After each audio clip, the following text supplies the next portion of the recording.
झारखंड में 108 एम्बुलेंस सेवा से जुड़े चालकों और तकनीकी कर्मियों के लिए अनिश्चित हड़ताल को 2 दिन के लिए स्थगित कर दिया गया है।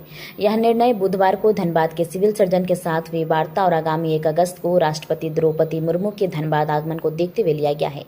हड़ताल भारतीय मजदूर संघ के बैनर तले जारी थी, जिसे राज्य भर के सैकड़ों एम्बुलेंस कर्मी शामिल थे। कर्मियों का आरोप है कि उन्हें पिछले 6 महीने से वेतन नहीं मिला है, जिससे उनके सामने भूखमरी की नौबत आ गई है। हड़ताल के कारण जिले में इमरजेंसी स्वास्थ्य सेवाएं पूरी तरह से प्रभावित हो गई थी। गंभीर मरीजों को अस्पताल पहुंचाने में परिजनों को काफी परेशानियों का सामना करना पड़ा। एम्बुलेंस यूनियन के प्रतिनिधियों ने बताया कि सिविल सर्जन से बातचीत में प्रशासन ने उनकी मांगों को सरकार और एजेंसी तक पहुंचाने का आश्वासन दिया है। राष्ट्रपति के आगमन की गरिमा को देखते हुए 2 दिनों तक हड़ताल स्थगित कर दी जाएगी। हालांकि कर्मियों ने स्पष्ट किया है कि यदि 2 दिनों के भीतर मांगों पर ठोस कार्रवाई नहीं हुई तो पुनः अनिश्चितकालीन हड़ताल पर लौटेंगे।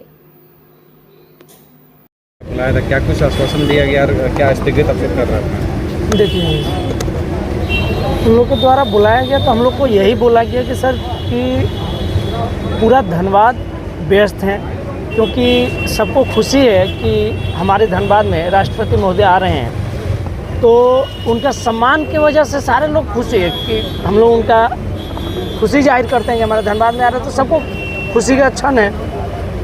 तो हम लोगों से बोला गया कि इतना दिन जो भी समस्या हुई आप लोग के साथ, जो भी तकलीफ़ है, जो भी कंपनी आपके साथ कर रही है, आप राष्ट्रपति महोदय के सम्मान में 2 दिन गाड़ी चलाइए। उनको जाने के बाद प्रशासन और सिविल सर्जन सर के माध्यम से बोला गया कि आप लोग के बातों पे कंपनी से बात किया जाएगा, बुला के बात किया जाएगा और आप लोग का सुना जाएगा। हम लोगों ने कहा ठीक है सर, उनके सम्मान में हम लोग चलाने के लिए जब 6 महीने से तकलीफ़ कर रहे हैं तो 2 दिन और तकलीफ सहेंगे। अगर मांगो नहीं मान जाता है 2 दिन बाद, क्या आप लोग फिर से बैठिएगा? तो सर हम लोग बोल के उनको आए हैं कि अगर हम 2 दिन हम लोग करेंगे इधर और आपको 2 दिन का टाइम देंगे। एक तरह से तो ये बहुत बड़ा मौका था आप लोगों के पास, ऐसा नहीं लगता है कि मौका चूक गए हैं? हम लोग मजदूर हैं सर, क्या कर सकते हैं। हम लोग का हर तरह से धमकाया जाता है, नहीं सुनेंगे तो धमकाया जाएगा। और क्या किया जाएगा? दिनेश कुमार। बताइए कि आंदोलन आप लोग जो अनिश्चितकालीन धरना पे थे, अभी क्या आप लोग का रणनीति आगे है? ठीक है, देखिए, चूँकि अभी सिविल सर्जन महोदय बुलाए थे, अभी बातचीत भी हुआ है, उन्होंने वरिष्ठ पदाधिकारियों से भी बातचीत भी किया है, तो उन्होंने आश्वासन दिया है कि ये इनका जो पेमेंट है, बाकी जो सुविधा है, इस पर हम लोग यथाशीघ्र विचार करेंगे। तो हम लोगों ने उनसे कहा कि नहीं, जब तक पूरा इन लोगों का मांग पूरा नहीं होगा हम लोग नहीं उठेंगे। लेकिन चूँकि अभी आप जाने प्रस्तावित कार्यक्रम है 1 तारीख को महामहिम राज्यपाल महोदय अपने यहाँ धनबाद जिला में आ रही है, तो धनबाद जिला के लिए ये राष्ट्रपति महोदय आ रही है, तो ये अपने लिए गर्व का विषय है कि राष्ट्रपति महोदय अपने यहाँ बीच में रहेंगी। तो धनबाद जिला में रहने के नाते अपना भी नागरिक कर्तव्य है कि उनके सम्मान में किसी तरह का विधि व्यवस्था बिगड़े नहीं। इसी के सम्मान में हम लोग सिविल सर्जन और महोदय के कहने पर ये जिला प्रशासन को हम लोग पूरा सहयोग दे रहे हैं और चाहते हैं हम लोग कि राष्ट्रपति महोदय आए और उनका अच्छा से कार्यक्रम हो।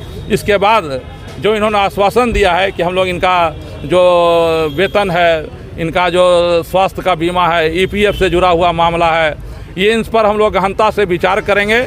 और अगर ये विचार नहीं करेंगे तो अभी तो हम केवल सम्मान में बैठे हैं, बाकी हम धनबाद जिला में जैसे आपको पता है कि भारतीय मजदूर संघ का 15 श्रमिक यूनियन चलता है। देश में हम 10 करोड़ के साथ में श्रम जगत में हम सबसे बड़ा यूनियन है।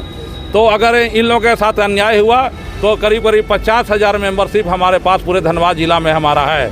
तो हम ये भी चेतावनी देते हैं कि अगर केवल आश्वासन का खेल खेलेंगे तो ये एम्बुलेंस कर्मी केवल अकेले नहीं है, हमारे 15 यूनियन एक साथ बजाबते उपायुक्त महोदय को नोटिस दे करके इरंधर वर्मा को जाम करने की कोशिश करेंगे। और ये जो सम्मान फाउंडेशन जिनके अंडर में ये लोग काम करते हैं, सबसे विडम्बना यही है, अगर अब मीडिया के माध्यम से, आप प्रेस बंधुओं के माध्यम से मैं झारखंड सरकार को भी कहना चाहता हूं कि कितना बड़ा अन्याय है, श्रम जगत का कितना बड़ा अपमान है कि इनसे काम करवा रहे हैं और इनको ज्वाइनिंग लेटर तक नहीं दिया गया है। किसी का 5,000, किसी का 8,000, किसी का 10,000, ये कोई वेतन होता है?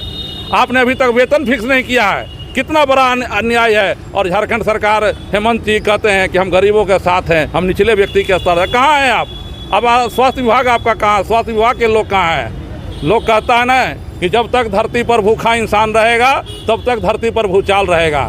तो आपको अब सोचना है, समझना है कि इन लोगों का जल्द से जल्द इनकी मांगों को पूरा किया जाए। इनका मांग कोई गलत नहीं है, जायज़ मांग है। हम श्रम कर रहे हैं, हम रोजगार कर रहे हैं, हम दिन भर आपके लिए काम करते हैं, तो हमारा वेतन भी मिलना चाहिए। आप लोग स्थिति के 2 दिन पर कि आप लोग फिर से आप लोग धरना पे जाएंगे कि हाँ, अगर 2 तारीख के बाद इन्होंने बुलाया है फिर हम लोग बातचीत करेंगे। अगर सम्मान फाउंडेशन अगर नहीं ठीक ढंग से इन लोगों का सम्मान करती है, सम्मान फाउंडेशन को इनका सम्मान करना पड़ेगा, और नहीं करेगी तो हम झारखंड सरकार से, सिविल सर्जन से, उपायुक्त महोदय से मांग करते हैं कि उनको ब्लैक सूची में डाला जाए और वैसे वैसे एजेंसी को यहाँ से हटा दिया फिर से जाए। आप लोग बैठेंगे क्या? जी, फिर से बैठेंगे।